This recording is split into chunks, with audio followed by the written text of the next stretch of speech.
So we've got these four big vaults, which they're looking west.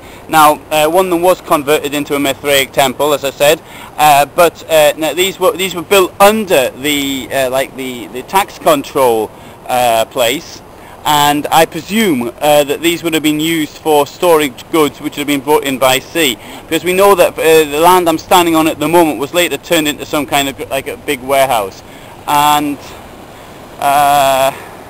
that seems sort of logical to me. In front of us now is the Hippodrome, which was built around 10 BCE by King Herod for having horse and chariot races, athletics, gladiatorial games, and all the other paraphernalia, wild animals, all the other things the Romans used to like. Now this would have not have been used beyond the Roman period. And probably at the bottom end as well, there's an oval amphitheatre where they had for the gladiatorial combat and hunting took place, and it's probable because the historical sources on Caesarea mention a stadium where Jewish and later Christian prisoners were sent to the death fighting in the arena as gladiators or taking on wild animals. So this Hippodrome was actually increased in size. They added more seating, for example, in the 1st century, which had a capacity of about 12,000. So it's, when you think about it, for example, I noticed that Nazareth Football Club, which was did have one season in the 1st division in Israel, only had a seating capacity for 5,000. So maybe we should be playing the games here. So this is the starting place of the chariot races. So this is a 4-horse chariot. There'll be 4 horse or 2 horses, 7 lap race, and in a counterclockwise direction. It's not particularly long, and the bends must have been particularly tough on them. They had ways of arranging it so it was fair for all parties. That and not just those which were, I don't know, it would be easier for getting closer or further from the bend.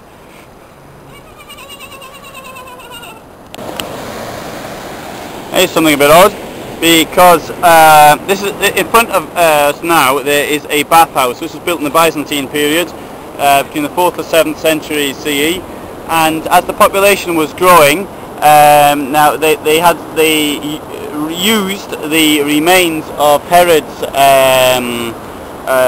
horse racing place, Hippodrome, and to make themselves a rather larger bathhouse. And part of it was on the Hippodrome seating area, so we can see where the seats are, and then we can see the bathhouse in front of us.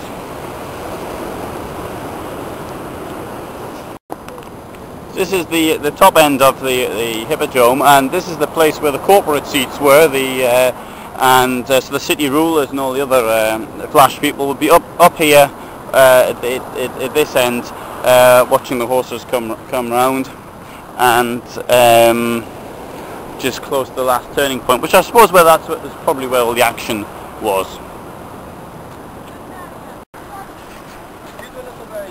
So we have a school trip here as well.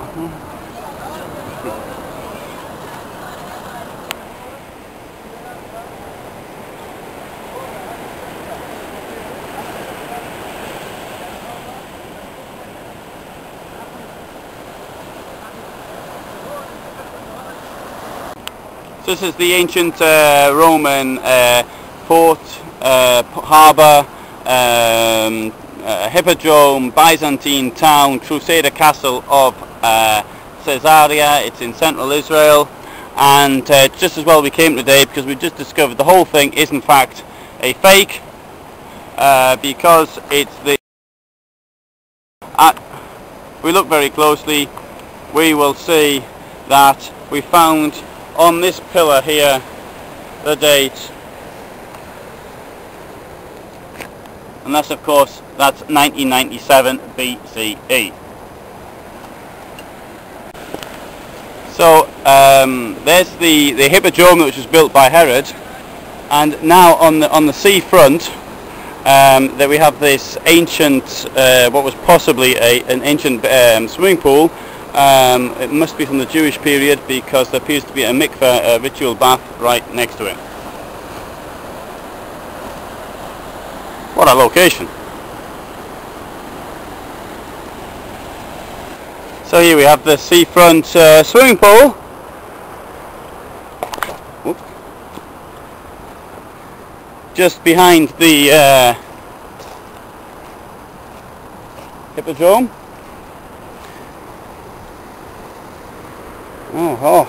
And here we have something, a floor covering, which has been partially uncovered by whatever, but just below the stand. So these stones would have been put in there nearly 2,000 years ago. And there's one. There's a 2,000-year-old stone which has come loose. It didn't go there.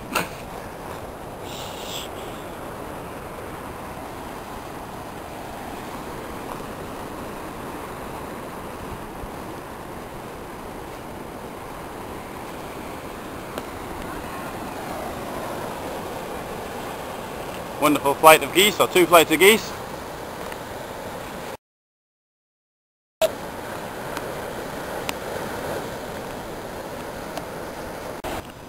We have here a copy of a stone which is found at this location, which says Tiberium Pontius Pilatus Prefectus Judea. So Pontius Pilate, the governor or prefect of Judea. Well, Tiberius was the emperor, and so he obviously erected the building in his honour. So here on this promontory we have the palace, either of Herod or of the Roman governors. We don't know that.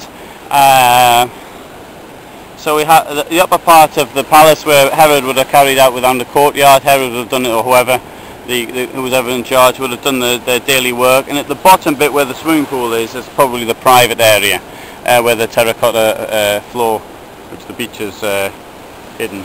And it's quite handy as well, not only for the horse races, but if you want a bit of theatre, here is the theatre.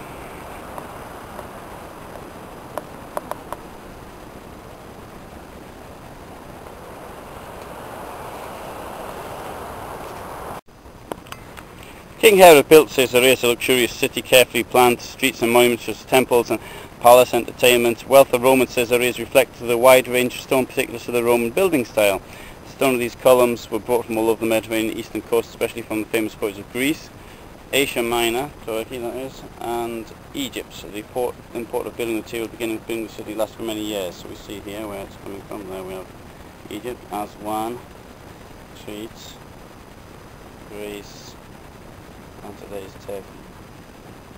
Obviously it wouldn't have been easy to have transported these blocks, so there's a way of doing it.